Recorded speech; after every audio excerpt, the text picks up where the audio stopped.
હિન્દુ ધર્મમાં વ્રત અને તહેવારોનું ખાસ મહત્વ રહેલું છે. વર્ષ દરમિયાન અલગ અલગ વ્રત અને તહેવારો આવે છે અને તેમની ઉજવણી ભક્તિભાવ સાથે કરવામાં આવે છે. પોરબંદરમાં કસ્તુરબા ગાંધી મહિલા મંડળ દ્વારા વ્રત પર એક હરીફાઈનું આયોજન કરવામાં આવ્યું હતું, જેમાં મોટી સંખ્યામાં બહેનોએ ઉત્સાહ સાથે ભાગ લીધો હતો. મારું નામ પાયલ સેવક છે. અહીંયા કસ્તુરબા મહિલા મંડળમાં હું મેમ્બર છું અને આજે વ્રત વિશેની ઇન્ફોર્મેશન આપવાની હતી. આમાં અલગ અલગ વ્રત વિશે બધાએ માહિતી આપી છે. મેં જયા પાર્વતી વ્રત વિશેની માહિતી આપી છે. આ વ્રત માતા પાર્વતીએ શિવજીને મેળવવા માટે કરેલું હતું, જે 20 વર્ષનું વ્રત હોય છે, જેમાં ઘઉં, ચોખા, મગ અને જવ આ 5 ધાન 5 વર્ષ ખાઈ અને આ વ્રત કરવાનું હોય છે. આમાં માટીના શિવલિંગ એટલે કે બેડું શિવલિંગના જે પાર્થિવ શિવલિંગ કહેવામાં પણ આવે છે, એનું પૂજન અર્ચન કરવામાં આવે છે, જેમાં પંચામૃત, દૂધ, ગંગાજળ અથવા તો સાદું જળ આ બધાથી અને ફૂલ, પાન અને ફળ ફૂલ ધરાવવાના હોય છે. અને આ રીતે શ્રદ્ધાપૂર્વક ભગવાન શિવજીનું 5 દિવસ આ વ્રત કરવાનું હોય છે.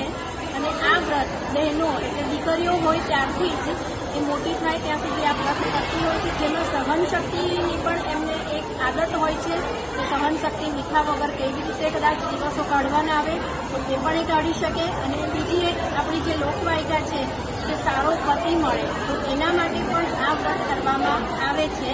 તો આ રીતે આ વ્રતની મેં વિધિ સમજાવી અને આજે અહીંયા મારો નંબર પણ આવ્યો છે.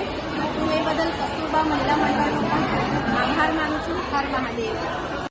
વ્રતનું મહત્વ જળવાઈ રહે અને તેમના મહિમાથી પરિચિત થાય તે માટે આ વ્રતની હરીફાઈનું આયોજન કરવામાં આવ્યું હતું. આપણે ત્યાં તહેવારોની સાથે તેમનું ધાર્મિક મહત્વ પણ જોડાયેલું છે. તો અલગ અલગ વ્રતનું ખાસ મહત્વ રહેલું છે. કુંવારિકા, પરિણીતા વ્રત રહેતી હોય છે. આજના આધુનિક યુગમાં વ્રતનું મહત્વ જળવાઈ રહે તે માટે કસ્તુરબા મહિલા મંડળ દ્વારા વ્રતની સ્પર્ધાનું આયોજન કરવામાં આવ્યું હતું, જેમાં જે વ્રત હોય તેમનો પૂજાપો તે વ્રતમાં પહેરતા પોશાક પહેરીને મહિલાઓ આવી હતી. આ સ્પર્ધામાં ભાગ લેનાર પાયલબેન સેવકે એવું જણાવ્યું હતું કે આપણે ત્યાં બાલિકા, કુંવારિકા અને પરિણીતા માટે વ્રત હોય છે, જેમાં બાલિકા માટે મોરાકત, કુંવારિકા અને પરિણીતા માટે જયા પાર્વતીનું વ્રત અને મહિલાઓ માટે દિવાસો અને એ વ્રત જીવ્રત સહિતના વ્રત રહેલા છે. અષાઢ અને શ્રાવણ માસમાં આ વ્રત આવતા હોય છે અને તેમની ઉજવણી કરવામાં આવતી હોય છે. મોડાકરતના વ્રતમાં બાળાઓ મોડું ખાય અને વ્રત કરે છે અને જાગરણ સાથે વ્રતની પૂર્ણાહુતિ કરે છે. તો જયા પાર્વતીનું વ્રત કુંવારિકા અને પરિણીતા કરતી હોય છે, જેમાં શિવજીના પાર્થિવ લિંગની પૂજા કરવામાં આવે છે. અને જ્યાં પાર્વતીના વ્રતમાં પ્રથમ દિવસે શિવ મંદિરે શિવ પાર્વતી પૂજા કરવામાં આવે છે અને 5 દિવસના વ્રત બાદ 1 દિવસનું જાગરણ હોય છે, જ્યાં પાર્વતીનું વ્રત સારા પતિ મેળવવા માટે કરવામાં આવે છે.